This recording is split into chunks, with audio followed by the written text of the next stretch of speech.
Mkuu wa wilaya ya Sumbawanga Nyakia Ali Chirukile ametembelea maeneo yanayolalamikiwa kukithiri kwa uchafu katika manispaa ya Sumbawanga mkoani Rukwa na kuwaagiza watendaji wa kata na mitaa kushirikiana na wajasiriamali katika masoko ili kuweka utaratibu wa uondoaji taka kwa wakati.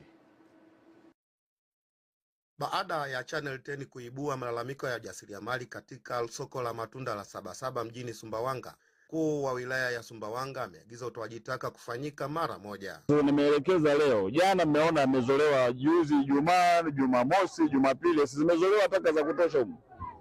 Kwa sababu lile gari lilikuwa limeharibika. Sasa ikabidi tulete mafuso. Nini yanaitwa matipa yakabeba.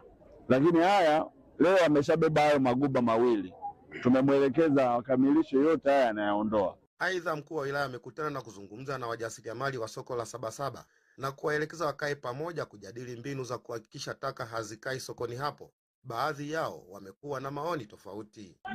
Hivyo mimi nilikuwa naona kwamba tukiweka utaratibu wa zamu, hizi takataka hazitakuwepo, kwa sababu muozo wa maembe yanayooza hayatakuwepo kwa sababu nauza kwa wakati.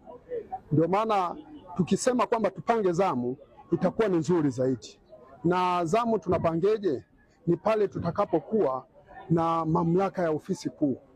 Mimi nilikuwa nakiona hapa cha msingi ni kuwekana sawa, labda kwenye uchafu tu. Mtu akimaliza gari, uchafu wako unatakiwa uende wapi? Kwa sababu maguba kweli yanajaa. Kipindi cha maembe ni vurugu. Tuwekeane labda kwa mtu yani hiyo endelevu sasa. Akimaliza embe, tunaomba labda ofisi mtuelewe kwamba gari lake huyo mtu iende sehemu husika la uchafu.